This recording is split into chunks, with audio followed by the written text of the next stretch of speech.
middlemen of poverty, Trust in other words, the managers of poverty, don't from the poor. Well, that is a huge source of corruption. In fact, when we read that,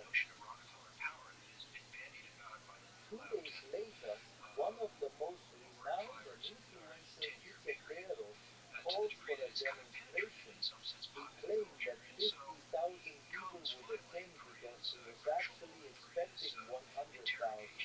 So he wanted to showcase it as a success. And so then, let's say if the decision made in human capital to cut their funding, the anti-blockade protocol was also enacted, where those who blocked the streets wouldn't receive welfare benefits and those who broke the law would go to jail. All of that.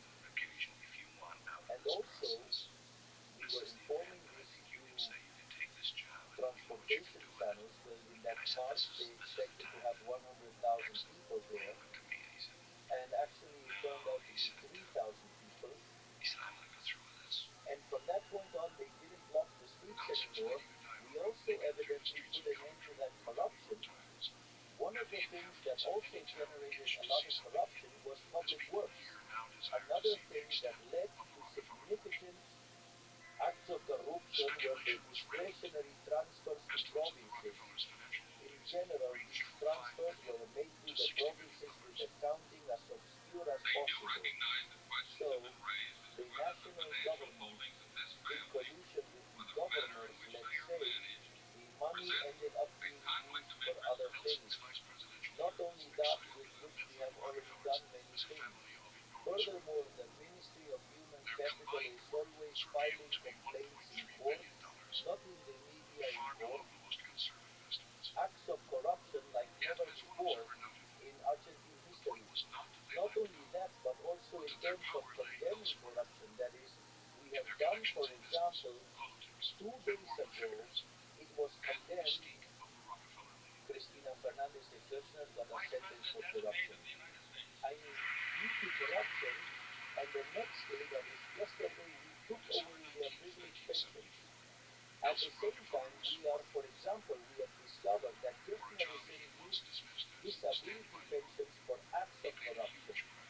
For example, there is a city that has more disability pensions than people. In other words, to give you an idea of the things being done in Argentina. And also in Argentina, we have restored freedom to the judiciary. We do not pressure the judiciary. And this is so true that during my government, not only was Cristina Fernandez de Kirchner convicted, but also the 2 terrorist attacks carried out by Iran were condemned. So, if there is a government that is fully fighting against corruption, it is us. Not only that, but also with each deregulation, it is a privilege that we take away either from a politician, a prebendary company, or a power group. That is also very powerful. No one in Argentina has ever fought against corruption the way we have. In fact, I will move on to something that is deeply corrupt and one of my great battles. The corruption of the media and social media.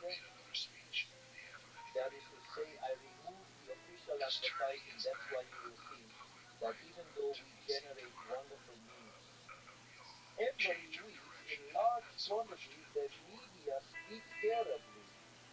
In other words, they demand to have a monopoly on the microphone.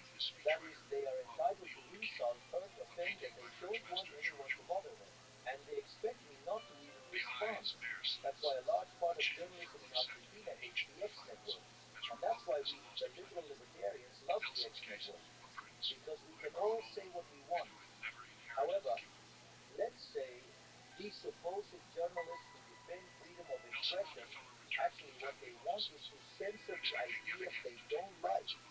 And of course, because they are leftists, because they are woke, because they can't stand the competition, because if they had to fight face to face, hand to hand, on a level playing field, when it comes to ideas, they would lose because they were a failure in the economic, social, and cultural aspects. And also, we must not forget that those murderers called socialists killed 150 million people. So they clearly cannot fight on equal terms. Therefore, they demand that social networks have censorship. this, and that the truth cannot be told to them. Because when you tell a socialist the truth, they cry, claiming it's hate speech. No, it's not hate speech. It's that you are useless people who have ruined the planet. They have made the planet much worse. And fortunately today, thanks to social media, especially due to the enormous and brave work of Elon Musk and the role of Twitter, today X, right, allows information to flow, which makes it possible, let's say, to expose politicians and also expose the media. And that's why journalists in Argentina are so violent. Why? Because before they could, for instance, a journalist went and, for example, he would go to a person and he would throw a folder at them and say, if you don't give me X amount of money, I am going to publish all of this and tarnish your reputation. And I know for a fact a case of a journalist who carried out this extortion twice to a businessman. That businessman told him that he wasn't going to pay, and evidently the journalist did it. Obviously they went to court, there was a trial, and that journalist lost both times. But that process is very slow, and in the meantime they smeared. So since the justice system takes a long time, so what is the problem? The problem is that in the meantime your life got dirty. So why can journalists do all this? Well, that's why they dislike X. They dislike social media. They dislike the new form of communication because it took away their monopoly over the microphone. And by taking away the monopoly over the microphone, it removes the economic benefits of extortion. So clearly that's another battle I'm fighting. You read a newspaper in Argentina and 85% of what you read is a lie. That is to say, the fundamental characteristic of most journalists, not all, but the vast majority of journalists in Argentina, with some honorable exceptions, is that they are liars, slanderers, and defamers. And if the monopoly they demand were still in place, that they want to reign again, I have no doubt that they would demand money in exchange for silence, because that's what they are. They are extortionists, they are thieves, they are corrupt. And then, of course, obviously, when you take away a privilege from a sector, they get upset. Well, welcome to freedom. So you're not only fighting for economic freedom, you're fighting for freedom of speech. Exactly. I fight for freedom in all aspects of life. That is to say, one of the things that seems most interesting to me is that when the Berlin Wall fell, it's true that officially fell in the year 1989, but the reality is that the wall, or socialism, fell in the year 1961 when they had to build the wall. I mean, they built it because people were leaving communist Germany for capitalist Germany. They realized that those on the western side were much better off. And of course, to prevent people from leaving. They put, what a wonderful system, right?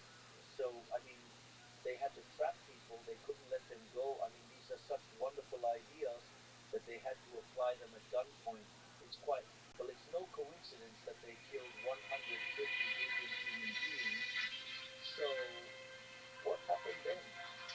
The official fall of the wall in the year 1989 made it clear that socialism had failed. In that context, the socialists, they moved the discussion of class struggle in economics and pushed it to other areas. So, for example, socialism, or what is of the 21st century, or cultural Marxism, or post-Marxism, whatever definition you want, is to take class struggle to different aspects of life. For example, one of the aspects of life where you, let's say, have this is in gender ideology. I mean, it's incredible because the first ones to defend equality before the law were the liberals. The first to defend women's rights were the liberals. Jeremy Bentham in the year 1750 was the first to demand equality before the law for women. I mean, because of equality before the law for women and equality of rights, the first ones to advocate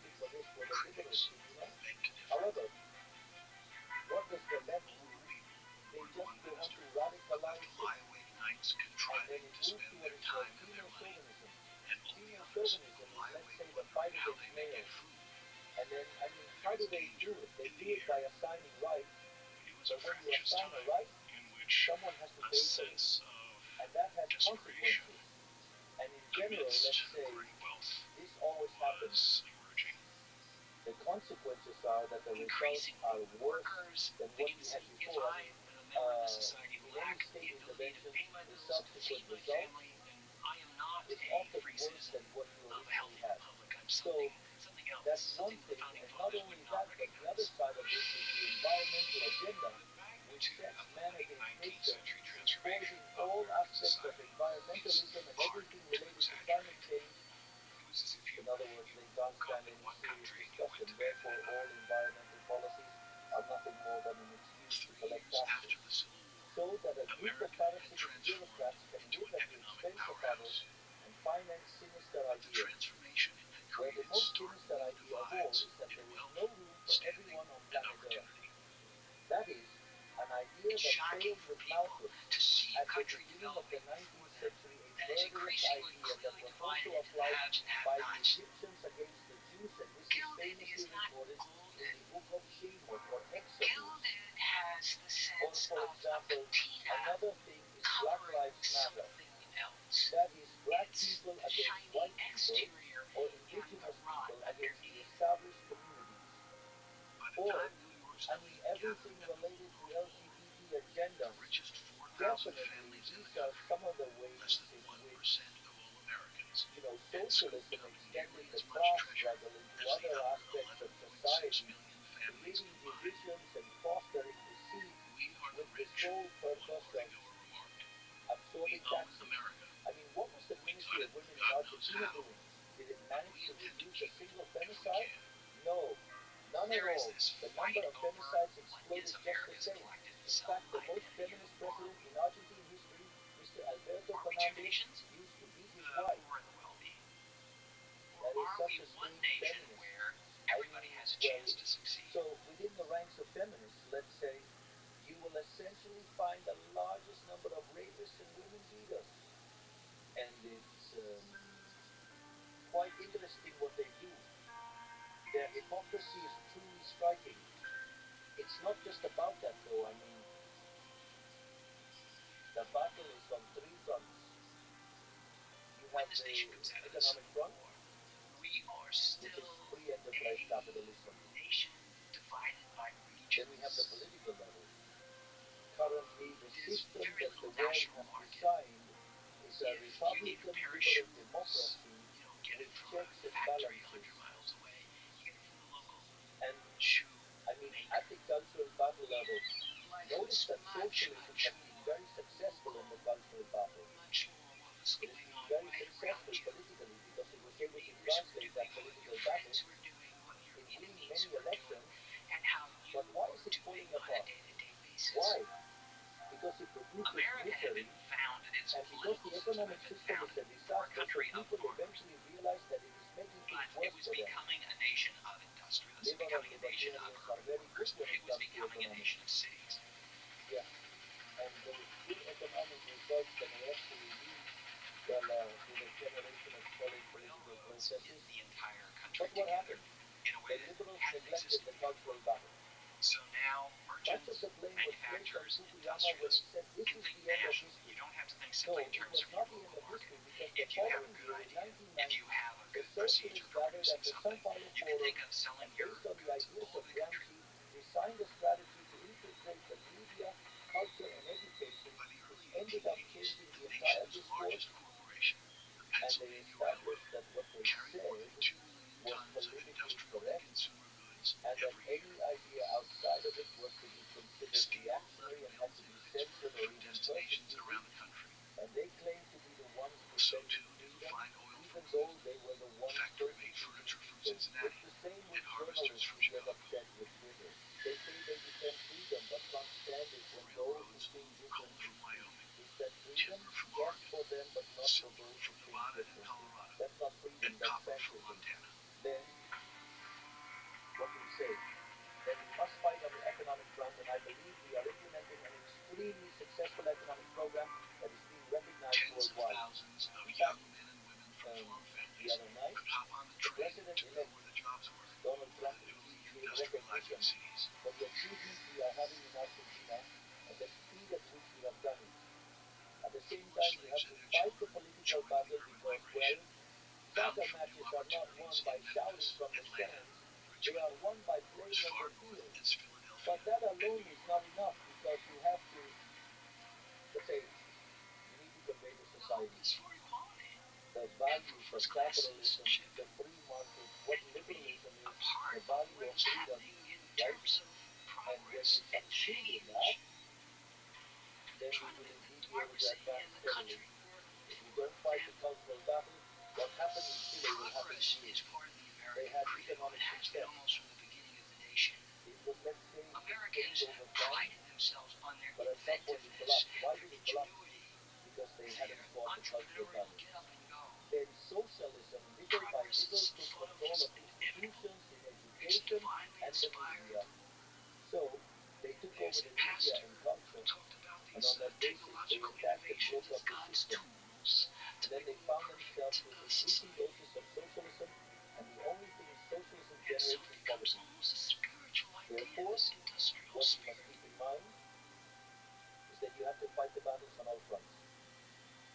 And if you don't keep that in mind, I can tell you, our head is towards collapse. As we said, One of the most in the innovative fight against entrepreneurs corruption, of the day there were was challenges Andrew from very Carnegie. powerful people, a powerful establishment. He owned a stable full of fine-blooded Are you horses ever and enjoyed afraid taking for your long life? rides through Central Park.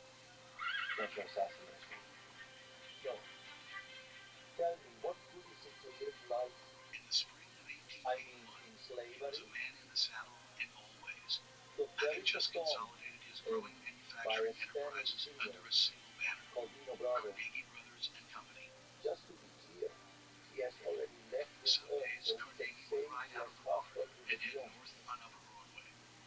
The Other days he song would is called ride all Libre. the way to the High Bridge, where And the traffic song loosened tells and he the could open up to a story gallop along of the banks Frida of the Pesha, Harlem River. an 18-year-old boy who, when the In the few hours separation he was was out made, riding through New York, his blast and furnaces I 300 mean, miles to the west the produced destruction of more the than Berlin Wall 60 begins. tons of steel His and earned family him ends up about on the as much western side, as and the he average accidentally American ends up on the made in a eastern year. side.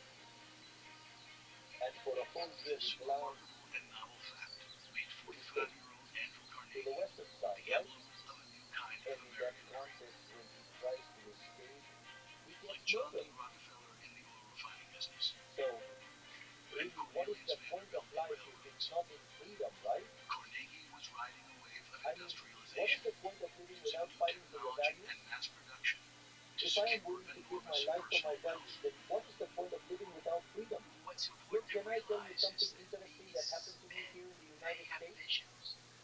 Carnegie, I, Rockefeller, let's say, through back in railroad the year barons, they don't invent anything. 1998, They're managers. I came to the United States Carnegie is one of the few to take a American series of courses to billionaires of improve this my era English, or any other who can genuinely call himself a which I never self-made use in man. He formal really terms does because as come president, from as you humble can imagine, origins. if I make a mistake, I can create a serious situation. Fortunately, I have an interpreter who is a superstar, Andrew and Carnegie if I was make born a in mistake even in 1835 Spanish, in he a small corrects town me in in the version Scotland. of the other language. And so His back father then, William supported in the that year, family I went as a to San respected Francisco weaver of fine clothes and linens, and I until the visited spread of more Alcatraz. efficient mechanized looms began to cut into You're his young, business. but I mean, William Carnegie literally this cannot was an provide audio for his tour. family. You got a Walkman, They were hungry and you would and poor, and choose there's the no different tracks future and at this listen point to the for them. story.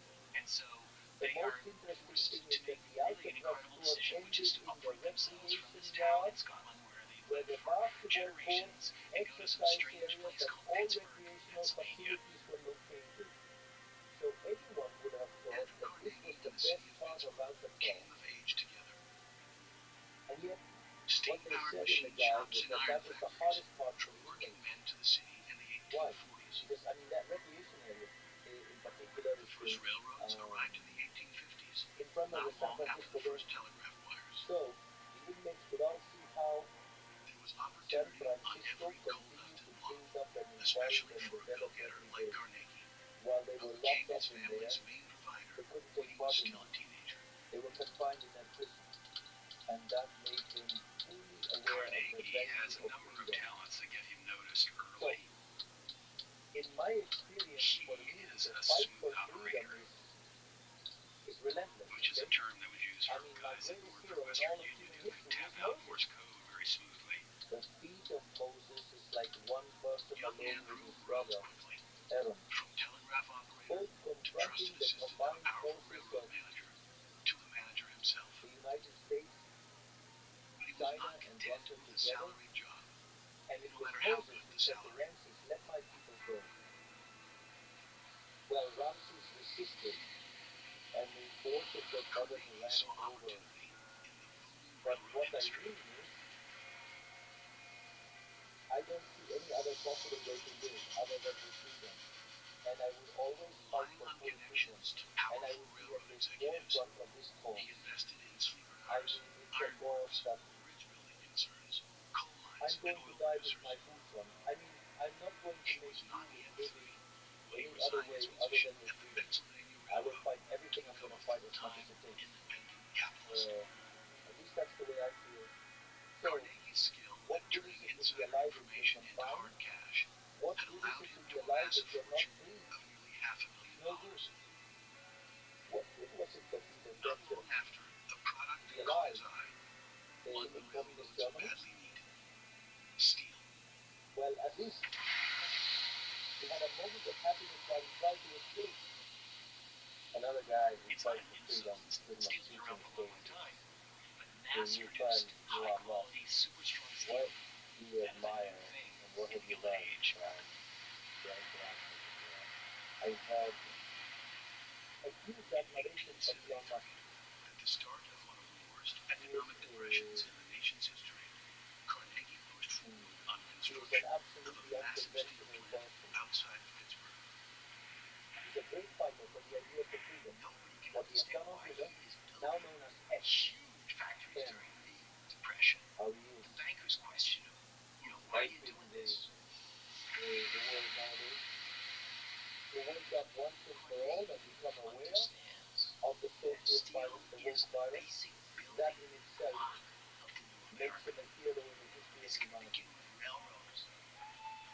But it's not just that. And then the cities are going to be rebuilt. One of the things that happened to me is that and the bridges when I went to first talk to him, I thought I was going to meet a successful businessman, and that I would have a typical successful businessman conversation who understands business and that some of his business slightly more exotic. But that's the kind of talk you would expect to have, and business people are truly admirable, right? Because they are true benefactors of society. But they're usually very much focused on their own business. And one of the things that really shocked me when I met Elon Musk, he had scheduled a meeting for no more than 15 minutes. They both turned away the meeting for a little over 45 minutes because he was about to miss his flight. So obviously, if someone as important as him doesn't fly as planned, it has to be rescheduled, and he loses a lot of hours. Imagine, every minute is very valuable. And one of the things that happened was that basically he brought up the topic of demography, and we started discussing demographics and growth. I never imagined that I would end up discussing demographics and growth with him, you know? And another very fun thing was that something funny he said to me was that since we shared our vision regarding demographic issues and the need to populate the planet, he asked me, now what about you? When are you going to move in that direction? I mean, I said, oh look, I have 5 children. And he said, well, the 4-legged ones don't count. That was the first meeting I had with Elon Musk. The second meeting was and he tries to figure when out how the hell here did at this the happen. universities we started Why me? seeing anti-Semitic demonstrations where Why basically Palestinian haven't flags were all displayed this money? and Jews were harassed and persecuted. And at that moment, when we had that second meeting, he showed himself to be very deeply involved with us and brought up the issue of the Purple Belt. So, I mean, It was by design, it's not like quite no house conventional New even York in the had ever political seen. field. A gleaming palace with gargoyles and gables During our and last flying talk, buttresses. which lasted for about 2.5 hours, right? Plans One for of the the grand things we talked interiors about was included freedom the fine and and what expensive was at detail stake for the favored United by States European aristocracy. in this election. All of it was carefully devised Therefore, by 25-year-old Alva Smith he's a person, Vanderbilt, you know, who was honestly, married into one of the country's I can wealthiest say families.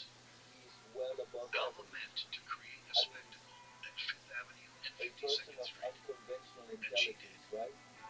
And also he was very charming. So, I mean, again, I have a great admiration By for the time him. it was completed in And I really 1882, interact the very mansion closely was with the him. talk of New York He is society. very interested in what our Ministry of Deregulation is doing, Critics, including many which of seeks Alva's to remove friends, thought her regulations, new home too but at ornate. the same time he works with They were another appalled person by who the is nude also statues, interested in the which stood chainsaw proudly approach. on exterior And walls so, for all the world to see.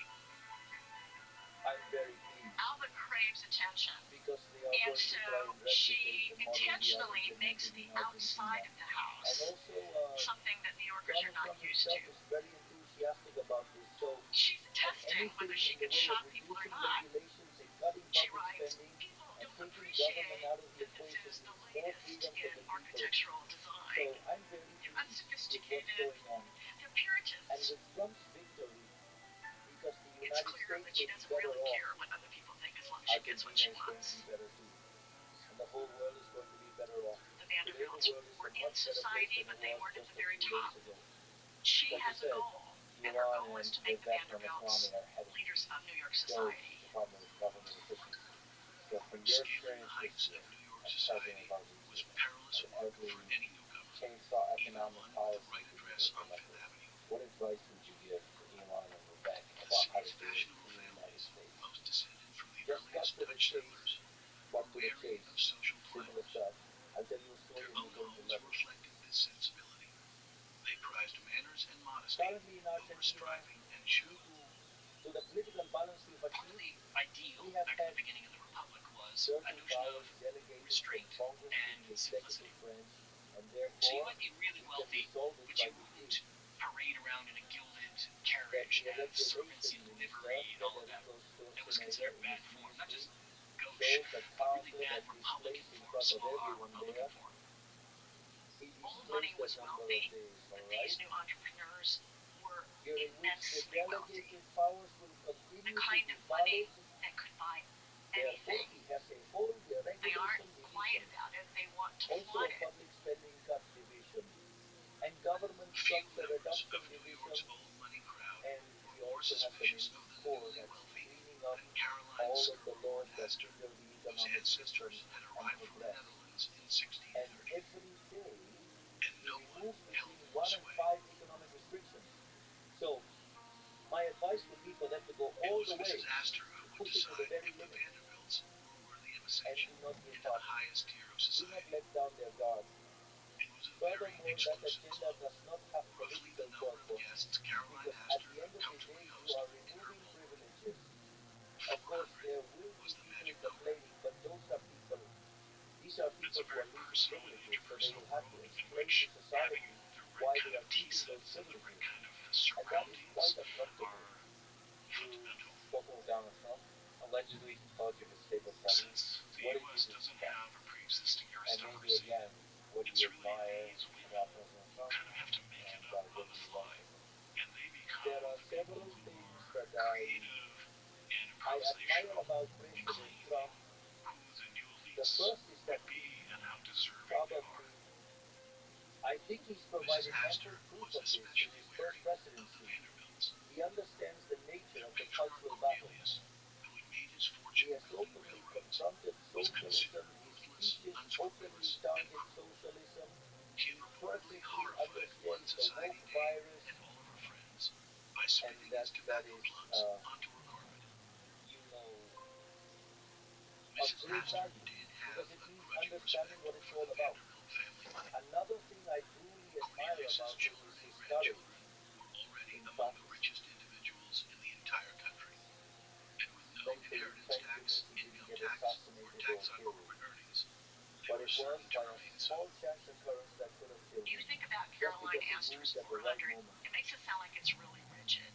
But it's fluid enough for some people to make it, And yet that and then didn't make it a little intimidate bit him, and he further, went and then on. make it a little bit further. And in fact, Alva's determined during to take his first advantage of campaign, that and in fluidity. this one as well, in the Alva second one understood and the third power one, of money. they criticized him, insulted him, offended him, said awful things about him, made up all Born in sorts Alabama of before horrible the Civil stories War, about him. her family fortune In that made in the respect, I slave can say cotton trade I afforded her deeply a relate privileged because existence. probably no one She in our spent her history girlhood has in had such a fashionable homes negative in New campaign York and from all the France, media like they did to attended me, a pricey boarding but school let's say outside Paris, they were quite similar. and summered in the resort This is town why of it's so Newport, Rhode interesting, and I Island. was so deeply moved when last night I There also was a got to force meet in me, Alva recalled, Sylvester that Stallone, seemed to you compel know, me to do what I wanted to do, because regardless of what might happen Sylvester afterwards. Stallone talks about, well, She was how important disobedient. is that? She No matter was how hard they awful. hit you and keep on hitting She you all the says time, that there was one year despite all that that, you she keep was beaten going on every and on day and for on. misbehaving. What I'm trying to say is What she learns that from many of childhood the is that if she many, is so disobedient many of enough and Sylvester willing to take Stallone's the approaches punishment, are truly then inspirational, she's don't going to you get what think? she wants. So imagine I'm about to give the speech and The I see furniture was still Sylvester being delivered Stallone, for and Europe Sylvester when Stallone knows Alva me. and her husband, It was Willie J. truly Vanderbilt, insane. I decided had to to throw a pace housewarming myself. party I mean, in their this very can't be accommodating true. home. And besides, well, They sent the people invitations were to 1200 wonderful with me guests, last night. They've none been more wonderful important today. than I've Mrs. taken Astor. hundreds of selfies. Alva could not be I sure mean, if it's Mrs. truly Astor would been, accept, so she made I certain would her say, upcoming role it's was the been my talk of break, the let town. me say, after almost a year in office of having to face all sorts of media torture because the journalists who have vested It's a interests and moment are in which corrupt the are professional newspapers torturers. are Yes, competing for because news. they invade your personal life, your family, and your Hundreds of privacy. thousands of people, Let not me tell only you in something New York to show City, you the but kind also of garbage the nationally, media in are Argentina can do. reading these They sent newspapers. 3 drones to spy on me at my presidential It's residence. really comparable to To spy on the me. emergence of social Do you think media. that's right? So instead Exactly. of tweets, But we that kind of have thing happens in people Argentina, like not to Alva mention the many who are lies and horrible things understanding they say. this change I, and for start to take instance, advantage of remember that the time new when my father was possibilities of the media hospitalized. coverage. My father is a man of a really strong character who has had She invites 2 heart newspaper surgeries, all right? columnists to come into And her one day a house. journalist was saying all sorts of lies about my father. She gives them My very father was detailed hospitalized instructions as to what kind of decor the and house he almost has, died what of a it's heart made attack. of, who the So artists that kind of are, thing is what journalism and the all press the do in Argentina. details that she thinks will So impress they people. start to attack your private life, your mother, your father, your sister, even my dogs that I absolutely adore. They are the most wonderful beings in the universe. They even target my 4-legged children. So imagine that I've been in office for nearly a year as president, and since they can't criticize my management except On the by date, lying and March distorting the 26, numbers, 1883, they New never, York with all was these abuzz. things they The have been society doing dames all the spent time since hours the year fitting themselves into 2021, gowns styled when after I bygone officially entered European politics. aristocracy. So, Their husbands visited and hairdressers I've seen what and they've rushed done home to to pull Trump. up their tights So and strap on that swords. also makes me relate a lot to him Crowds of because curious he's a true onlookers warrior. began He's gathering truly, outside the Vanderbilt mansion he's a at 8 Viking. that He's evening. a Viking. He's The literally party a would Viking. not begin until 11. I mean, he is someone I Mrs. admire Astor was for among the how arrivals. he has kept fighting As in she the made her face of way down the grand adversity, staircase, even she against took all in odds, the century-old and French and still he Italian managed to tapestries, win. towering palms, Amazing. Japanese lanterns, and gilded And baskets well, filled with roses. and that's why I Young can Alva, relate that much. Mrs. Astor had to And I've admit, also seen how he's exhibited been style. unfairly criticized, like We have no when he right was to accused exclude of those protectionism who or grew when he up in this wanted great country and to fought for. discuss some Caroline matters Astor within the explained, context of public the debate time has come regarding for the the design of Vanderbilts.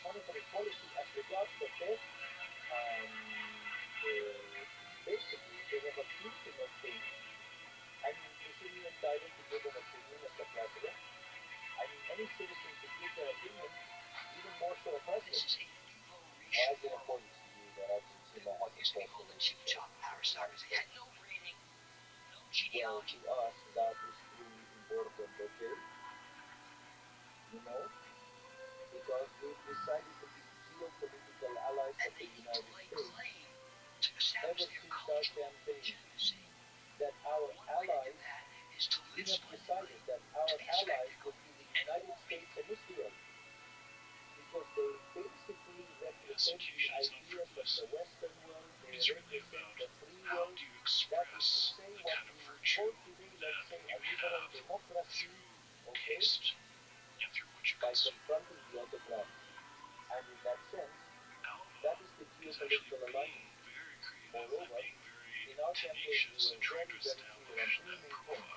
One, the economic pillar. We talked about cutting public spending, and I would make my appearances with a chainsaw. We talked about economic freedom, deregulation, that is, and I talked about the competition of currencies, and people, obviously were interested in the dollar. So it was obvious that the economic policy was clear, all right? And not only was it clear, but we are also fulfilling it. That is the first point. Second was our policy on security. The idea being to fight crime, I mean, relentlessly, as well as security. No mercy, right? And in fact, in Argentina, there are no more roadblocks which they said were impossible to end. Not only that, we have strengthened the security forces and also our armed forces, and we are waging a tough battle against drug trafficking and narco-terrorism. Therefore, we are also strongly fulfilling that. Notice that these 2 points were the main concerns. They were the biggest concerns of Argentinians when we took office, are now in 5th and 6th place. Today, the problem for Argentinians is corruption. Whether there is unemployment, if there is poverty, but they don't mention inflation and insecurity anymore. And besides, a third point that I made clear was that I would align with the United States and Israel internationally. And, at my campaign rallies, there would be groups that would come along with flags of Israel. So it's clear that our international policy approach was always very clear. This is something I state during my speeches when I talk about the values of the West and the civilization of the West. In fact, yesterday, and even more so today, during my speeches I talked about how the different Greek groups or tribes go together to confront the Persians. That is to say, it seems that from that time, 500 years before Christ until today, that struggle continues, right? But well, so, of course, we're all in. We are betting on the United States becoming, once again, a leader in the West. We needed someone to come back to make America great again. And that, as part of that process, being a commercial ally is also a great idea. So we would really like to move forward and deepen our trade ties and our investment ties, And well, we would also like to be part of the NATO as well. If it's so possible, one of the radical ideas we had as we were running for president was dollarize the Argentine economy. You think that's still a good idea? Are you still thinking about that? Let's see. Let's break it down. Let's say if you review all my statements, I talk about currency competition. I'm not strictly talking about dollarization. I'm talking about currency competition and eliminating the central bank. If people later decide to embrace the dollar, that is their choice. Ultimately, in the model I propose, what happens is the formation of a currency basket tailored to the needs of individuals. But I won't avoid the discussion. Today there is currency competition. If, for instance, today in Argentina you want to make transactions in any currency, you can do it, and it's allowed. Today there is currency competition. The other thing we talk about is the concept of, let's suppose we were discussing dollarization, we talk about endogenous dollarization. The first point is that we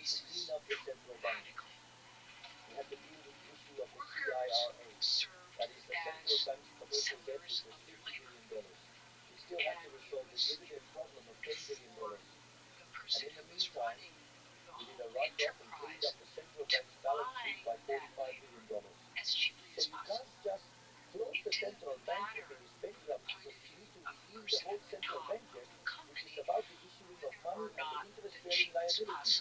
So once we finish the interest-bearing liabilities, it will leave us with the monetary base.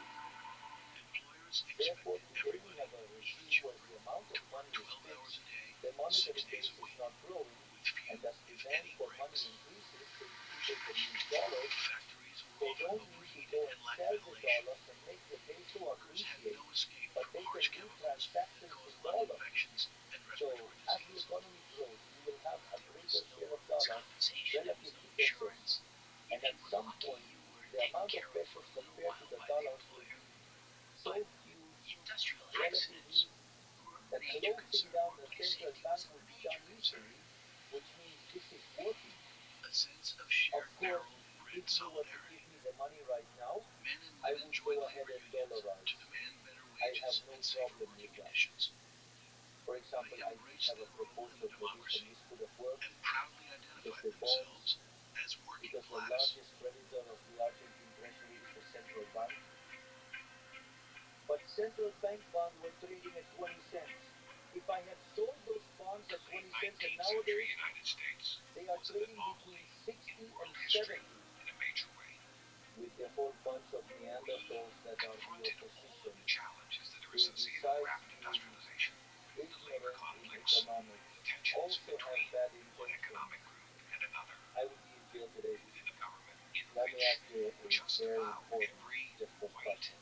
I'm a huge fan, I've been my whole life, of Diego Maradona and Messi. So, who to you is the greatest football player of all time? The way I see it, I have seen Maradona play, alright? I saw Maradona play in the past, I used to watch him, and I saw him during his last year at Argentina Junior, before Boca Junior, in the year 1980, and I saw him in 81. Playing for Boca, I saw him playing in the youth selection in Japan in 1979. I really have immensely enjoyed the talent of Maradona. But without a doubt, the best soccer player of all time, not just from Argentina, of all time, even better than Pelé, is Messi, of course. There is an article which is quite old already now, titled Messi is Impossible. And it looks at all of the positions a soccer player plays in. That is, all positions a soccer player can play in, from midfield forward, okay? And the most incredible thing is that Messi is the best in each of those positions. He can be the best in one or two positions.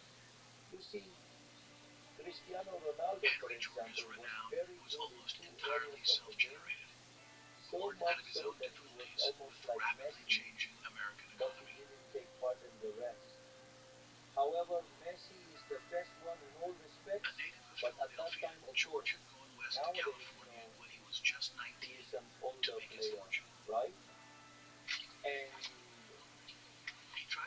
And I'm not sure whether he can still keep that performance on all fronts, but honestly, I have never in my life seen a player like Messi. I've never seen no one like him, for real.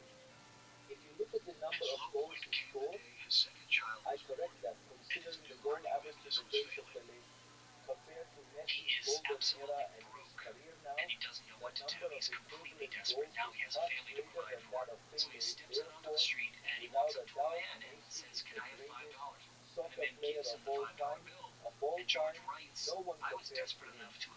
But it's not just the numbers or the World Cup win. It's the moments of genius on the field. Messi is smart, ambitious man, and he's out there on the streets begging technically impossible. They seem physically impossible. The moves he makes don't respect human logic. It's like watching Usain Bolt run. It doesn't feel possible. He moves in a way that doesn't respect human logic. Am I right? Did you watch the George Messi spent World Cup nearly a with decade parsing the the riddle James and Watts, emerged with the an game answer. against England? What was that A one? 500-page Oh tome yes, describing the I new do remember American that very political well. economy. He Uh, produces this we book watched it in that the draws home everyone's attention to of my what ought to have godfather been plain as a and nose on their saw how he faces, did his gambit the sheer and fact judged of the team, inequality, the England team, that was truly, poverty amid plenty. it was What George absolutely, recognizes is that along with American absolutely progress, indescribable. the There's no development way of to put economy, it the into development of great words. fortunes, there's also It's the as if I development of asked you poverty. to describe That for me the success of America is not uniformly the spread. love you He have for said your that it's not partner. fairly You spread. can't do that, right? It is I as mean, though an it's immense something wedge were being wonderful. forced through You society. can't George wrote, describe it. You cannot put it those into who are words. above the point of separation There are are things elevated, where words, but those who are below are I crushed mean, down. you know, Henry George just seem to self-published his fail. new Am I book, right? Progress and I really Poverty, think that and moved to New York in there are times 1881 when to promote it. humans, It will or ultimately some be humans, considered a great book, he told his father. not all of them This I know. actually, some humans He have was the right. privilege Progress and Poverty of being was a able to surprise vibrate bestseller. closer to God. Some Puccini arias, for example, when you listen to them, when you listen to the famous aria from La Rondine or the famous aria from Gianni Schicchi, I mean, you get the feeling that he was getting supplicated by God. How can you put that into words? You can't. There's no way One to of do the that. things that captures I mean, people's those imagination moments where is the way he humans talks about poverty. are, He breaks with the American that tradition, we which have has the always said privilege. poverty is the result of your I own say this failures. in English, right? Because I'm George says speaking from that it's not your own perspective. fault. It is the Okay. fault of the way we have I say organized this our economy, only the way we've allowed as an certain admirer. things to develop Some unchecked human and beings have uncontrolled. the ability to vibrate There's so no reason close why to anybody God to be that poor you can't in describe America. it. You can only enjoy it. This is why in Labor parties Judaism that they run don't candidates use for the mayor name in of New God, York before. of the They rarely Creator, poll more than several hundred votes. because how could But in you the put in fall of words something like 1886, that? with little And more I than a month believe to those are Election Day, times when Henry George agreed to us toss his hat in humans the ring on connect behalf of closer working to people. the Creator and He create sees it as things, a way to popularize his unique ideas. things. The You 1% cannot describe is them. to There rich are no cause words to publicity describe that. arc. The only So thing for you him can it do seems is a enjoy it. perfect example And of the the example problems that that you he can talked witness about it, in his book. He accepts the you're a nomination, great and footballer over the yourself. next in 5 your weeks or so, You're they a launched the goalkeeper. most incredible Many campaign in people New would York say City that's history. the toughest and the most important position in football. Maybe you can speak about that experience People and give in 5, general, 6, what's harder, 7 being a speeches in the goalkeeper or night player? all around the city. This is called Lovely the tailboard question. campaign because he would get in these wagons. Well, They'd pull the wagon up in front of a railroad I used to station, be a in front of a goalkeeper, factory, but flip I'm down not the so sure tailboard, about and whether Henry I George was would any stand good. up and deliver a speech urging people to not vote for the major parties, but to vote for the United You Labor know, Party. the experience of having been a Look over our goalkeeper is vast very city, valuable. and what do we see? George would say. On First, one the side, a goalkeeper very is few the men only richer player by that can far use their than it is hands good for men to be. in a And certain on the other side, sector of the a pitch, great in the mass of area. men and women struggling and worrying and wearying The other thing to get is a that most beautiful living. he's also the only Is player this who by the dresses will of our differently, right? divine Creator? No. It is by the Moreover, fault of men. their training is a We are solitary going to one. the polls.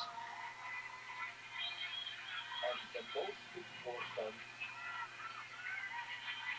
I mean, it is the very climax, the goal, right? George championed opportunity for When the all, goal is scored by the and a team, city government everyone is celebrating to on the prevent other the side, strong and the from goalkeeper oppressing is the on his weak own. and the unscrupulous from robbing the honest. He offered And at the new same time, ideas, he is like the one who increased suffers taxes the on most property owners, when a goal is scored public ownership because he of gets mass the direct transit, impact. and better In fact, working conditions. when the goalkeeper makes a mistake, it's an own Once the goal. grassroots campaign gets going, he soon played Imagine off a his own teammate scores momentum a and the wonderful goal like enthusiasm the of one the crowd Maradona did. and begin to realize It's that something marvelous. seems to be And that's happening just here. one goal. He starts to have a And sense. imagine We the can actually win goalkeeper this picks thing. up the ball and then if they bring it into the area Most wrongly, political pros believed his it's like message 2 goals. was It's a too complete radical lack of to have proportion. wide appeal. So, They figured he would poll therefore, 5,000 votes, maybe 10,000. and this, Not enough to beat the in favorite my opinion, Democrat makes or the goalkeepers Republican have a challenger. very strong temperament, right?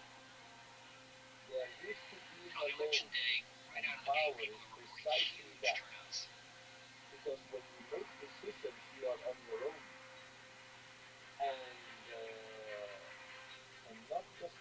also, when you have a At the responsibility, end of the day, George finishes like second. that of a president, He gets when you make a 68,000 decision, it votes, has an which impact on is millions of a lot people. more than just a few hundred, which is what a typical So Labour Party just like candidate could get. politicians, if you make a mistake and The score appeal an of own Henry goal, George and in this context, indicates that a growing number its of negative Americans believe that consequences there for is millions something of people. seriously wrong with the Therefore, emerging that American has been economy. part of the University of Life America that has given retains me this idea the that it things is to this be land president poverty. today. That And is when my people training like in Henry George economics, say, my training in we have to pit liberalism, workers having been a against goalkeeper employers, and the poor also against the having rich, had a what very he is tough saying childhood. is, it's not the land of How hard is opportunity. it? The What's opportunity been is the closed personal off. toll carrying the hope of a nation on your shoulders? Well, you know, being defamed, insulted, and attacked every single day. Order and stability above But all else. uh, He demanded routine. but again, there's no point in life if it's not with freedom. So, The like 51-year-old Sylvester banker Stallone breakfasted once said, each morning the in his secret home to at life Madison is to Avenue carry and on in 36th Street, spite of the blows you get, enjoying his the first punches cigar of you the day take. while reading the financial And news from Europe, fortunately, which we have came been in able to over carry his on personal telegraph machine. in spite of the blows, By both mid-morning, coming at us he from in hopped in front a and from hired behind our carriage backs, for the ride to his office building because it would at be the more southern honest tip if of we had been Manhattan. attacked directly. But well, you know, in Argentina, politics and the mass Half media, an hour later, he was they on the do narrow love to attack cobblestone behind lane your back. where modern American finance What was role being has God invented, played? Wall Street. Who's God? When he closed the door to his Well, glass office, faith, I'd say, J.P. has Morgan been rarely looked up from his paperwork. a Everyone very at Drexel fundamental Morgan and element, Company, you know? even his partners, knew not to interrupt him. And Morgan was especially in definitely recent the boss. times, during which I've He was a become very actively involved, confident person. And particularly when in the he teachings of determined what was the Judaism right and path and what to do, in he the did study it. of the Torah. He was undisputedly the final word. This has given me a Morgan huge, came from a moneyed family. let's Moneyed say, in two a senses. They huge were wealthy, background but in addition, to face they the were in the many business of adversities money. which I've encountered And and Morgan had to understood overcome at a in very the last early few age years. that And as money was God what is, He's the made everything Creator, else the happen. Maker. I call Him the One. Pierpont's What father, is the better guide for Julius Morgan, humanity? The was a invisible hand powerful of the doctor London-based or American the banker hand of God? who had introduced his son They're to his perfectly network of in European sync. investors and taken pains to ready him for a Again, life in going back to your finance. review, you're a lead singer in a I rock wish to band. impress upon you the Who's the necessity greatest of rock star right preparation now? for responsibilities, Okay. Julius had told his Well, only the way surviving I son. see it, Be ready to assume and the fulfill them most amazing whenever rock they shall singer be in laid history upon of you. mankind was definitely Elvis Presley. Junius was a very And my exacting but favorite also band is very the attentive Rolling father. Stones. So he's very, very interested So I in also greatly Pierpont's admire Mick Jagger, moral, intellectual health and and development. I still have this dream His of father getting to meet him had in groomed person. him How for fun would it be to business, play and he together? not only accepted, but I think also expected it of himself. That would be a big J.P. deal for Morgan me. sees himself as a nation builder, as a person who's Don't get not my only hopes carrying up out because I private set business goals and then I transactions, go and but as a achieve person them. really at the center So I'm of this good new, friends with the emerging, band that opens to the song. booming American I would love economy, to see booming this American happen. society. Oh, well, that would be great. America Or had we could emerged also as an watch the urban whole and industrial concert from the powerhouse stage. in the 30 years since Morgan I mean, followed I his can't father keep into ruining the banking. Rolling Stones' music. There were only I 8 already U.S. had a cities, tribute over band and did 100,000 quite a lot people of in damage to their 1860. music. Now, How much is there your were almost rock 30. star roots to find your first concert? The country was overtaking Britain Do you and see Germany yourself as a in the kind of production showman? of iron, steel, oil, Of and course, coal. European investors absolutely. wanted a My piece of idea the is that American when action you attend and turned to Morgan to get it. one of our events, Think of him as a it feels conduit like or a going to a pivot Rolling Stones between concert. European capital In and fact, American in one of industry, my and most recent especially performances American at industry Luna Park, that's dependent I on large even sums had of the foreign pleasure capital, of and singing that in will front be of 10,000 the railroads. people. It's on YouTube. No, sorry. Not on YouTube. It's on my Instagram too. At that event, I sang a song called Fairness Show. And the song starts by saying, "Hi everybody, Railroads I am pushing the into the lion. American West You're became the hot imagining ticket passion. investment in the Apparently the 1870s and 1880s. madman. By Do you think some 1888, madness is billions of necessary to dollars challenge had flowed into the industry.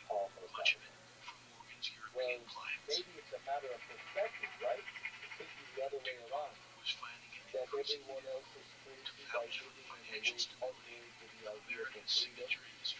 And so maybe the same person who wants to fix that is then considered a madman.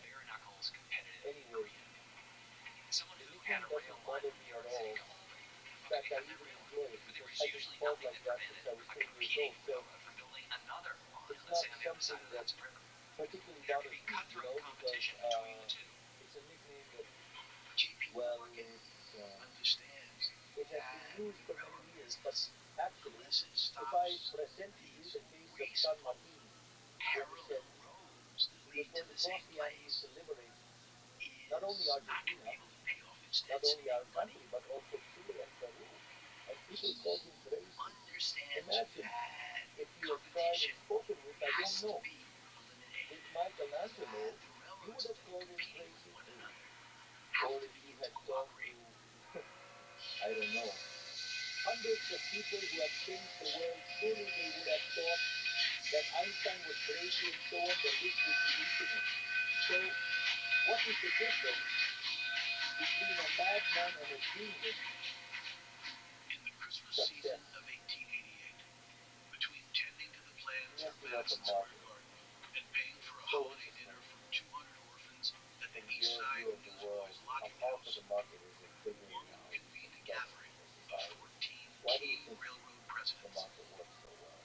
This is a guy who can beckon these corporate titans One to his must home, first understand what the and market they show is. up. Simply put, the Morgan market is had the already process of established a voluntary reputation exchange, for where its individuals commanding cooperate, presence, freely transfer of his own property rights, internal discipline. in which He was a man of a kind of private iron property will, is upheld.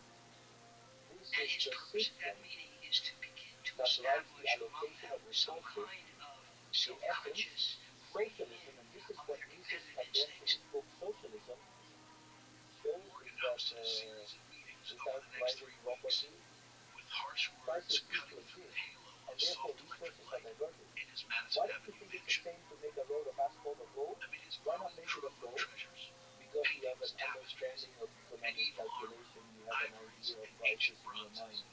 So, Morgan in bullied this and cajoled. context, if there is no private property, Your railroads there are no belong to my prices, clients, and as he a gruffly result, reminded the bosses.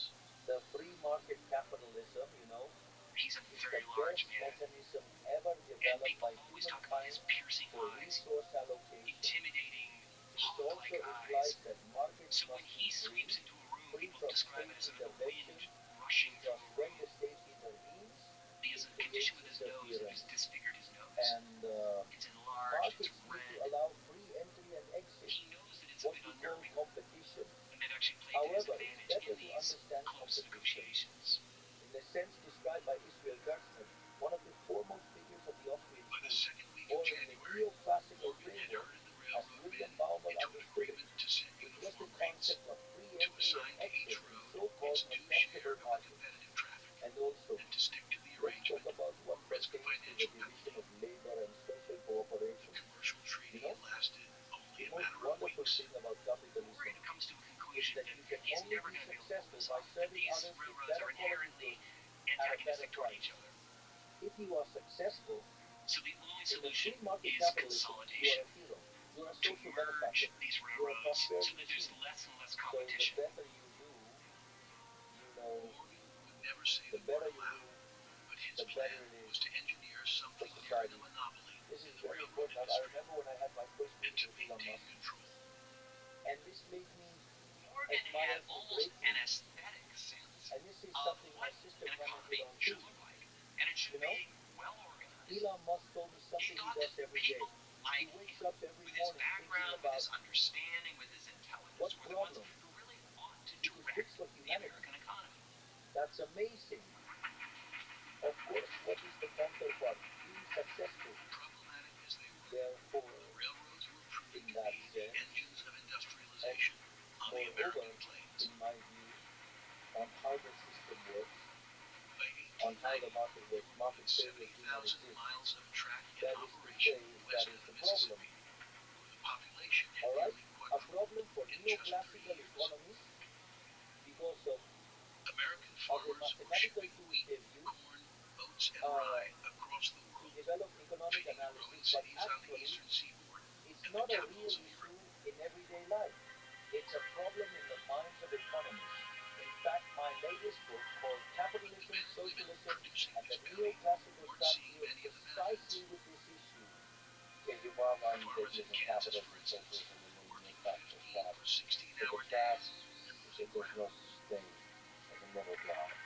Prices for Capitalism their is crops socialism, had and been every middle declining for a ground decade. ends up in a Most state of farmers had socialism. taken Well, loans to make up actually, that is what shortfalls, Mises and their said, mortgages were likely to be that held there were. by bankers back east. He said that there are only And two there were systems, few laws free to stop enterprise the most capitalism and predatory lenders socialism. from charging 20, And he also 30, pointed 40, out, or 50% and interest this per is year. proven in Hayek's book, The Road to Serfdom, The cost of that any transporting middle crops ground to market, solution is meanwhile, unstable in terms of remained an capitalism, onerous burden. meaning it tends towards socialism.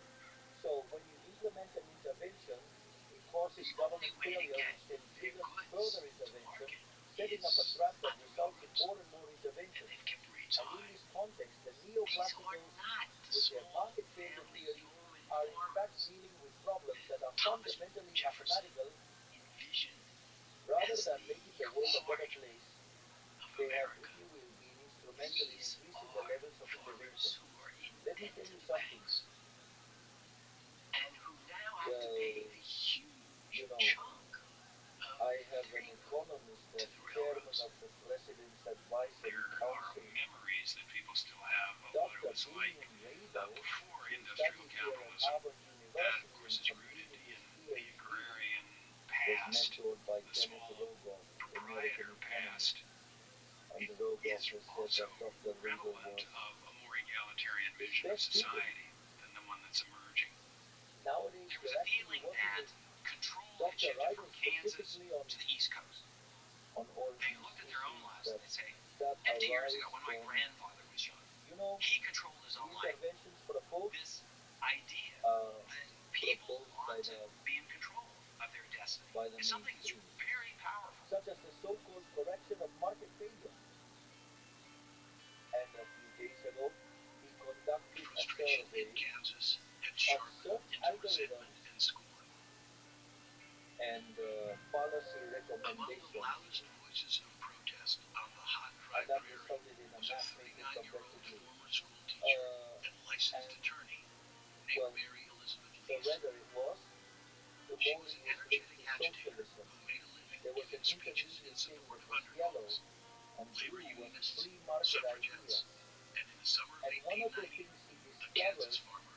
as part of She that flashed graph of across charts Kansas in that day of was turmoil. that One well-known editor the remarked, largest "A harridan in the eyes of her enemies, a number of goddess to her policy friends." recommendations I think she scandalously was a little of both. are actually left-leaning. She's apparently just a riveting orator. She So has a that is the tremendous empirical voice. evidence of what I She can pointed speak to out in the crowds of book, thousands. Capitalism, And she also has Socialism, a and the tremendous Neoclassical memory. Trap. She can speak for a couple You of mentioned hours your without four-legged reviewing serpent. any What notes. have you learned And about life? clearly, she strikes a chord.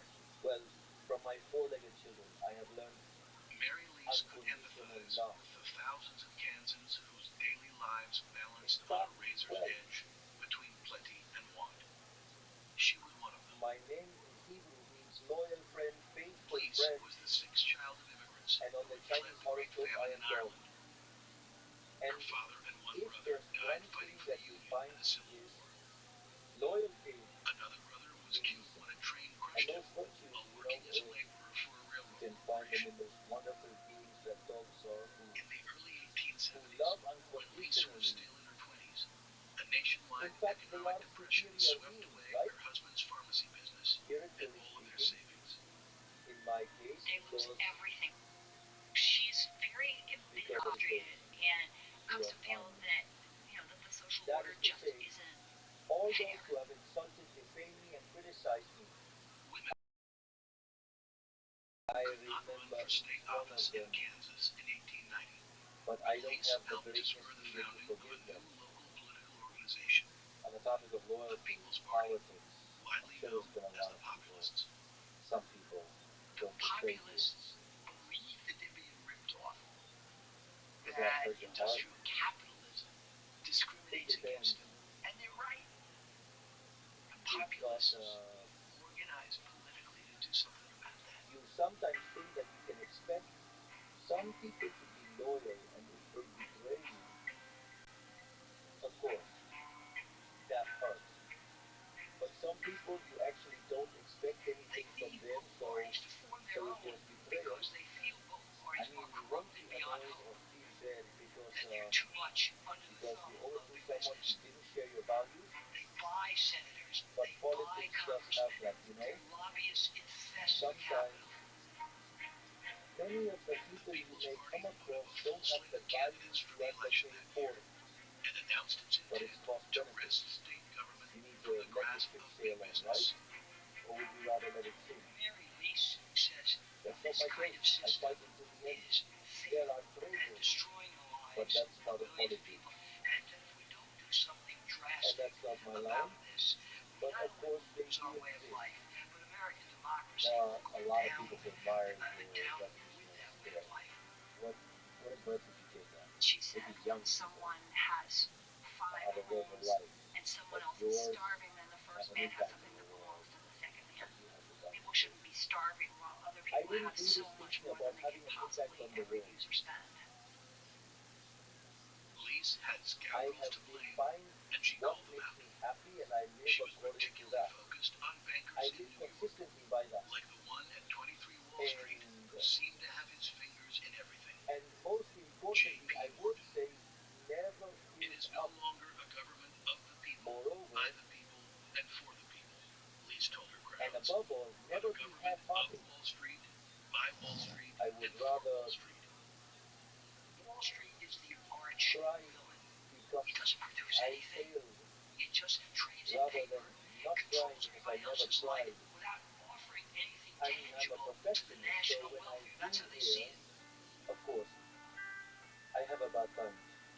But still, I prefer to go and get things done. If it goes wrong, it's part of life. But I will never have to regret not having done what I thought needed to be done at that moment. Alright? So here's your hope about the future of Argentina and the future of humanity. Well, the fact that thanks to social media and the whole tech revolution going on, every day more and more people are becoming aware of how important freedom is to live in peace and prosperity. And I believe even though bureaucrats and elites fight untiringly to enslave us, a wave of freedom has been unleashed, which if we do wage the fight, we'll have a much better world. What is your famous word of Viva la Libertad? How did that come about? What is it? Long live freedom, damn it. You know, that first started while I was giving my book presentation. At the end of my presentation, I was saying, Viva la Libertad, carajo. And that really stuck with me since then. Without thinking about it, throughout my life, it was going to continue being present. In fact, today, my presentation, all of my speeches end with, may God bless the Argentinians. May the forces of heaven be with us. And Viva la Libertad, carajo. The first phrase reflects my faith in God fervently, and that I'm deeply thankful to the Creator for the wonderful things He has bestowed upon me daily. The second one has to do with a quote from the book of Maccabees, 3:19, which says that victory in battle doesn't depend on the size of the army, but on the forces of heaven. This has to do with the victory of the Jewish people, the Maccabees against the Greeks, and how they recovered the temple. And the last one, well, is my war cry. Well, there's no better way to end it. Thank you for being a warrior for freedom. And thank you for talking with us. Thank you very much indeed for your interview. And thank you for being so well educated, because very often interviewers are not like that. And you did have windows to play foul, and you didn't, and I recognize that, and I thank you for that. Organizing Thank for you. future elections. There was Also another kind listening of to the fight conversation bubbling we're having at the around Carnegie Steel Mill sports in podcast. Homestead, Please check out our Pennsylvania, sponsors. just outside of Pittsburgh. And now, let me leave you some words with George Orwell. The time is the Homestead truth. had become the Telling the jewel in the truth crown of is a Carnegie Steel revolutionary by act. 1892. A Thank you plant for listening, that was the and envy I hope of to the see you industry. next time. The town that grew up around the mill accommodated the families of 4,000 steelworkers, many of whom enjoyed the protection of the two labor unions that represented them. People are doing pretty well under Carnegie. The skilled workers at Homestead will have pretty nice homes. Their kids are getting an education, and there are ways in which they really have bought into and benefit from what Carnegie has built. If you extrapolate the curve that we've had so far, right? If you say, well, I don't know, we're starting to get, through sea level, and last year we were at undergraduate level, and the year before we were at like the level of a high school student. Again, you can use the quibble with what math and for what crucial missing modalities that those are being added, like computer use was added, like image generation has been added. If you just kind of like eyeball the rate at which these capabilities are increasing, it does make me think that we'll get there by 2026 or 2027. I think there are still worlds where it doesn't happen in 100 years. Those worlds, the number of those worlds is rapidly they are rapidly running out of truly convincing blockers, truly compelling reasons why this will not happen in the next few years. The scale up is very quick. Like we do this today. We make a model and then we deploy thousands, maybe tens of thousands of instances of it. I think by the time certainly within a year, whether we have most powerful AIs or not, plus or whether we get to the size where you'll be able to deploy millions. I'm optimistic about I worry about economics and concentration of power. That's actually what I worry about more. The abuse of power, and AI increases the amount of power in the world, and you can concentrate that power and abuse that power to immeasurable levels. Yeah, it's very frightening. It's very frightening. The following conversation with Dario Amodei, CEO of Anthropic. The company created Claude that is currently and often at the top of most LLM benchmarks. On top of that, Dario and the Anthropic team have been outspoken advocates for taking the topic of AI safety very seriously. And they have continued to publish a lot of fascinating AI research on this and other topics. I'm also joined afterwards by two other brilliant people from Anthropic. First, Amanda Aspel, who is a researcher working on alignment and fine-tuning of Claude, including the design of Claude's character and personality. A few folks told me she has probably talked to Claude more than any human at Anthropic. So she's definitely a fascinating person who talks about prompt engineering and practical advice on how to get the best out of Claude. After that, Chris Olaf talked about HeyChat, one of the pioneers in the field of mechanistic observability, which is an exciting set of efforts that aims to reverse engineer neural networks, figure out what's going on inside, inferring behaviors from neural activation patterns inside the network. This is a very promising approach for keeping future superintelligent AI systems safe. For example, by detecting from the activations where the model is trying to deceive the human it is talking to. This is the Let's Vision podcast.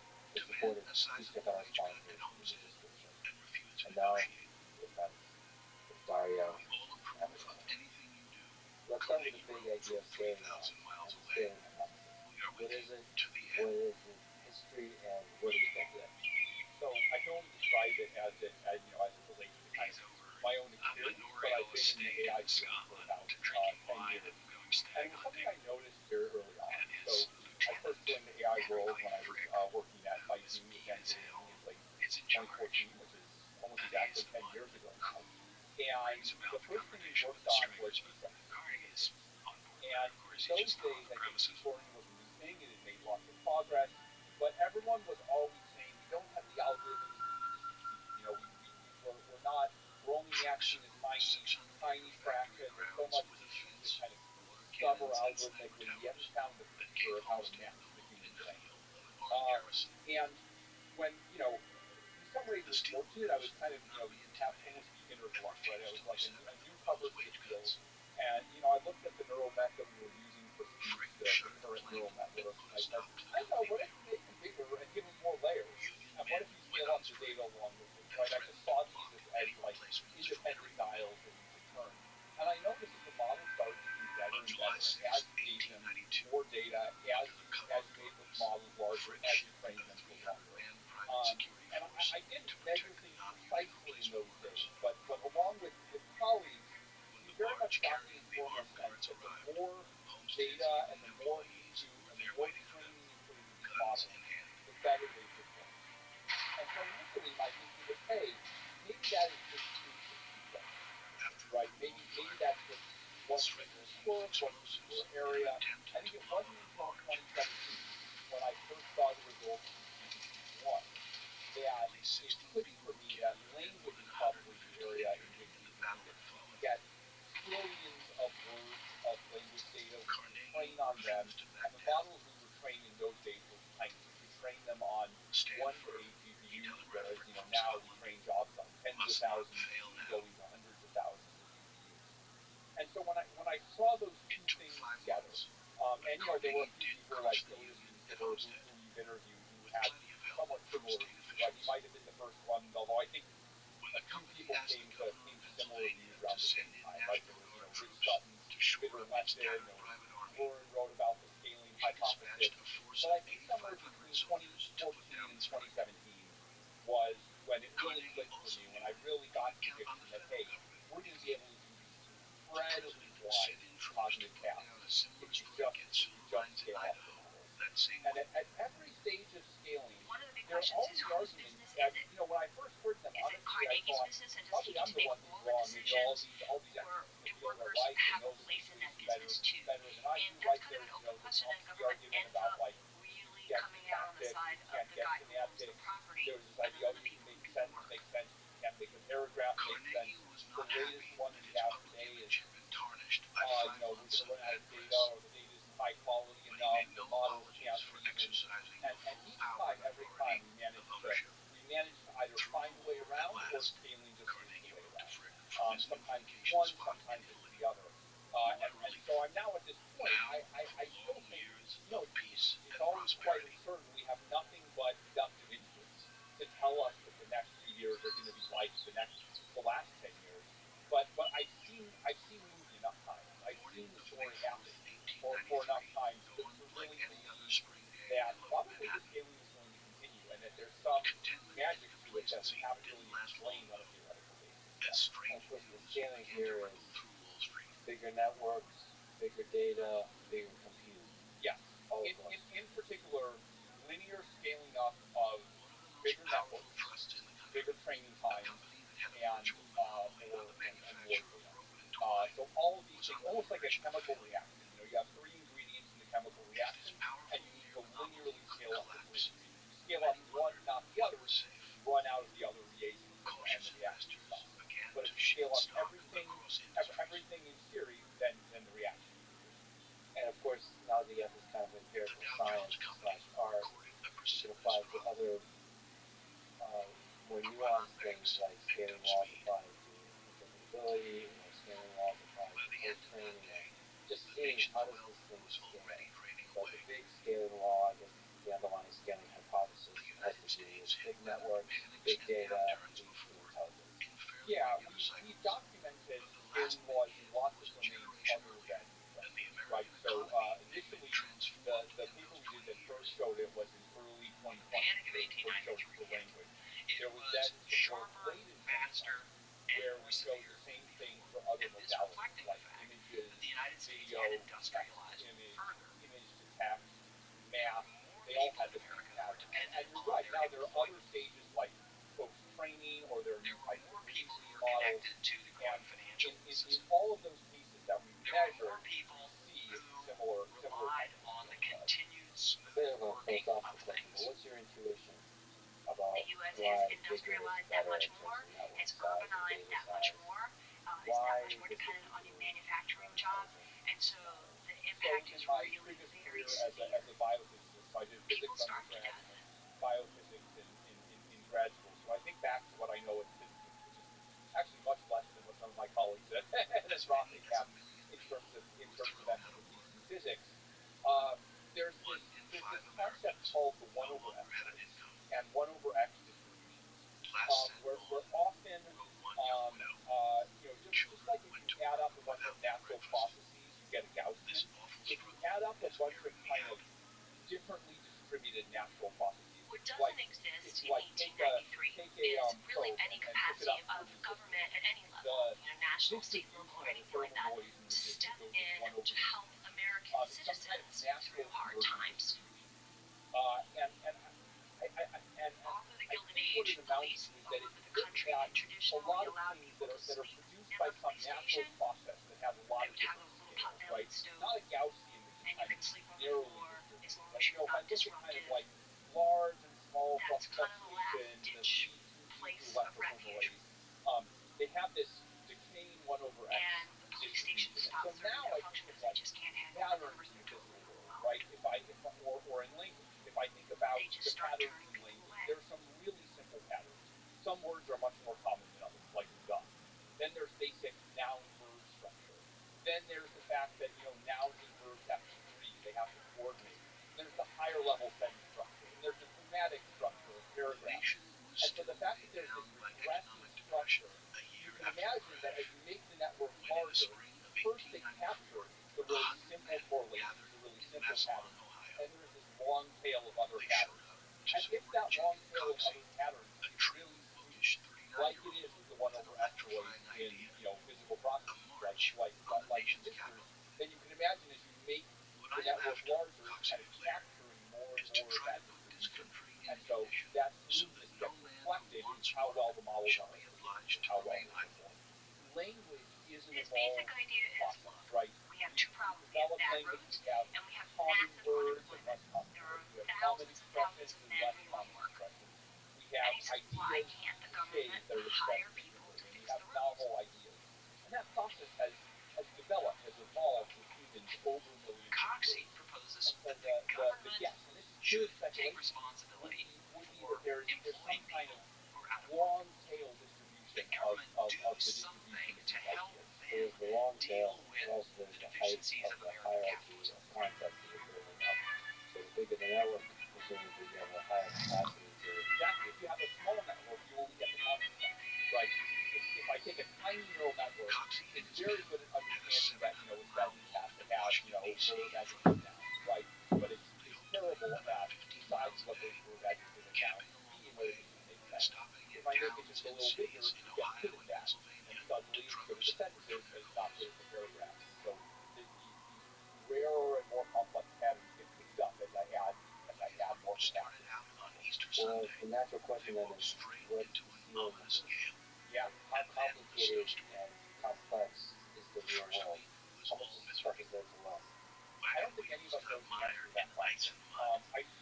My strong instinct would be that there's no ceilings or low levels, right? We humans are able to understand these various patterns, and so that makes me think that if we continue to scale up these models, to kind of develop methods for training them and scaling them up, that will at least get to the level that we've got. There's then a question of how much more is it possible to understand than humans do? How much is it possible to be smarter and more perceptive than humans? I would guess the answer has got to be domain dependent.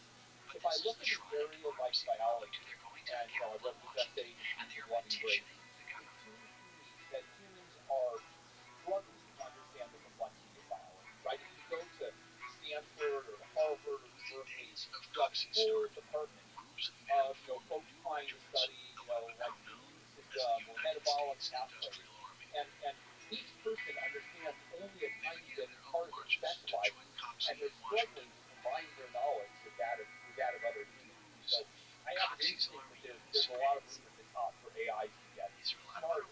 If I think of something like material in the physical world, or like addressing conflicts between humans or something like that, I mean,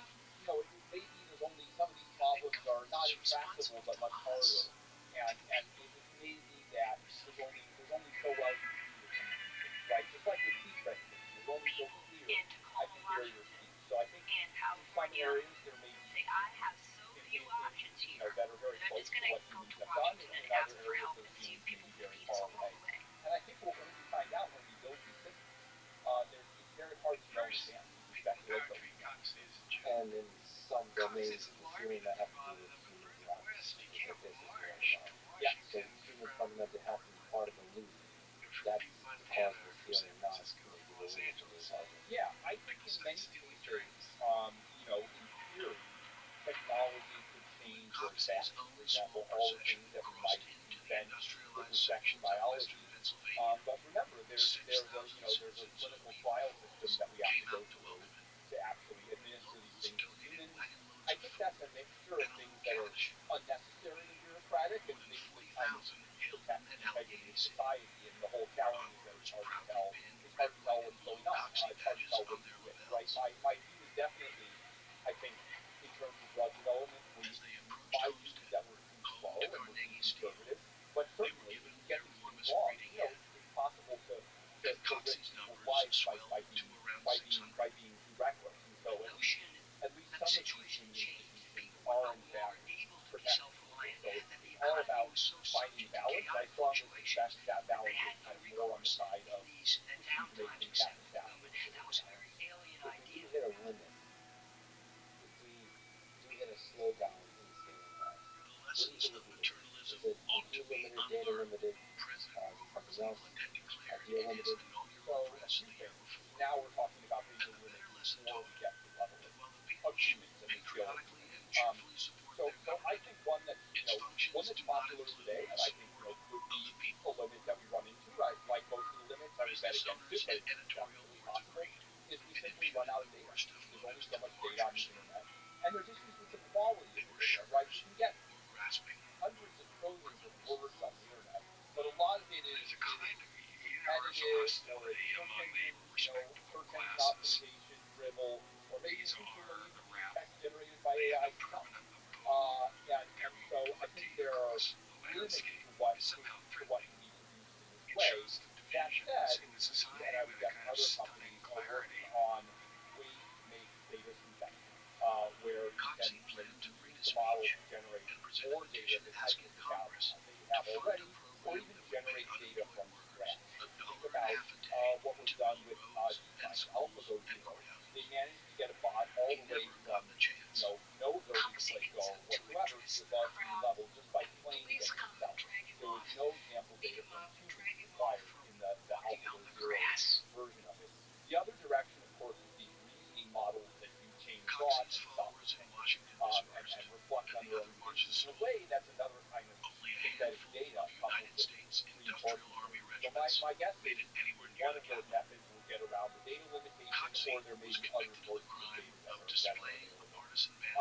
We can just observe that even if there's no problem with data, as we start to scale models up, they just stop getting better. It seems to be our reliable observation that they've gotten better. That could just stop at some point. The answer could be that we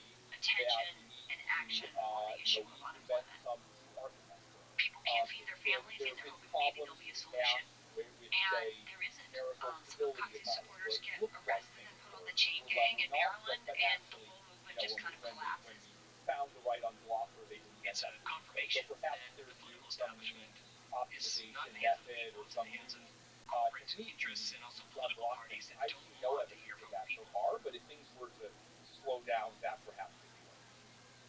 What about the limits of compute, meaning the expense and nature of building data? So right now, I think most of the frontier model companies, I would guess, are operating roughly $1 billion scale plus or minus a factor. Right, those are the models that exist now or are being trained now.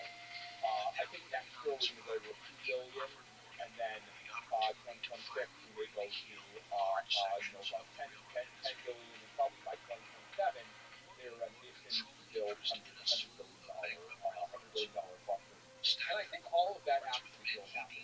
There's a lot of determination to build the compute within this country, and I would guess that it actually does happen. Now, if we get to 100 billion, that's still not enough compute, that's still not enough scale, then either we need to do more scale, or we need to develop some way of doing it more efficiently.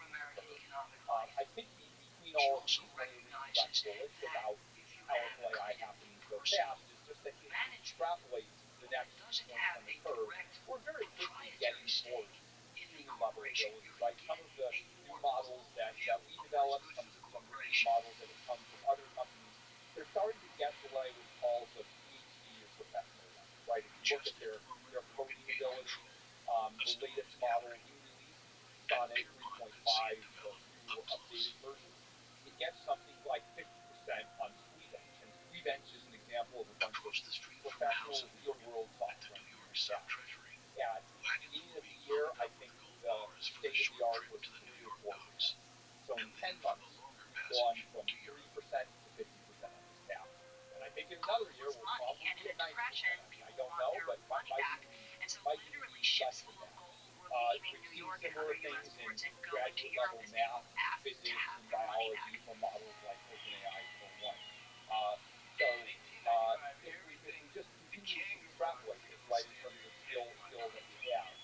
think if we extrapolate the great curve, within a few years we will get to these models being, above the highest professional level in terms of meaning. Now, will that curve continue? You pointed to and I pointed to a lot of reasons why, possible reasons why that might not happen.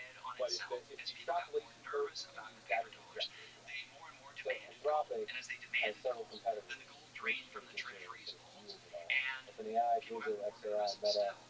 What does it take to win in the broad sense of things?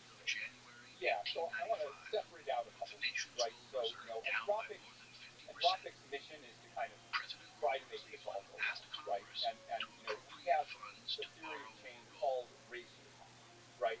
Race to the top is about trying to push the other players do the right thing by setting an example. It's not about being a good guy, it's about setting things up so that all of us can be good guys. I'll give a few examples of this. Early in the history of Anthropic, one of our co-founders, Chris Olaf, who I believe you're interviewing soon, he's the co-founder of the field of mechanistic interpretability, an attempt to understand what's going on inside AI models. So we had him and one of our early teams focus on this area of interpretability. We think it's good for making models safe and transparent. For 3 to 4 years, that had no commercial application whatsoever. It still doesn't today. We're doing some early betas with it, and probably it will eventually, but this is a very, very long research bed, and one in which we've built in public and shared our results publicly.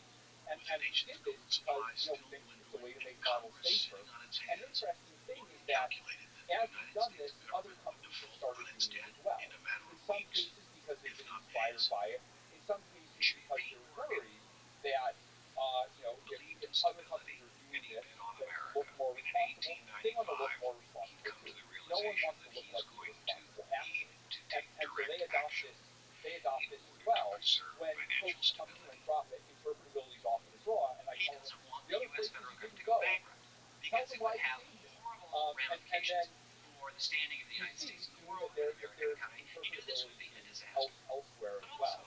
And in a way, that takes away our competitive advantage because it's like, now others are doing it as well, but it's good for the broader system. And so we have to invent some new thing that we're doing that others aren't doing as well. The hope is to basically bid up the importance of doing the right thing. And it's not about us in particular, right? It's not about having one particular good guy. Other companies can do this as well. If they join the race to do this, that's the best news ever, right? It's about kind of shaping the incentive to point upward instead of shaping the incentive to point downward. And we should take this example, the field of mechanistic interpretability. It's just a rigorous, non-hand-wavy way of doing AI safety. Yeah. Or it's tending that way. Trying to. I think we're still early in terms of our ability to see things, but I've been surprised at how much we've been able to look inside these systems and understand what we're doing, right? Unlike with the scaling laws where it feels like there's some law that's driving these models to perform better, on the inside, the models aren't, there's no reason why this is designed for us to understand them, right? They're designed to operate. They're designed to work, just like the human brain or human biochemistry. They're not designed for a human to open up the hatch, look inside, and understand them. But we have found, and you can talk in much more detail about this with Chris, that when we open them up, when we do look inside them, we find things that are surprisingly interesting. And as a side effect, we also get to see the beauty of these models. You get to explore the beautiful nature of large neural networks through the mechanism. I'm amazed at how easy it is. I'm amazed at things like Production Heads. I'm amazed at things like that we can use sparse autoencoders to find these directions within the network. And that the directions correspond to these very clear concepts. We demonstrated this a bit with the Golden Gate Bridge clause. So this was an experiment where we found a direction inside one of the neural network layers that corresponded to the Golden Gate Bridge. And we just turned that way up. And so we released this model as a demo. We just kind of passed it go for a couple of days. But it was illustrative of a method we developed. And you could take the Golden Gate and pick the model. You could ask it about anything. Like, how was your day? Anything you ask, because this feature is activated, it connects to the Golden Gate Bridge. So we say, I'm feeling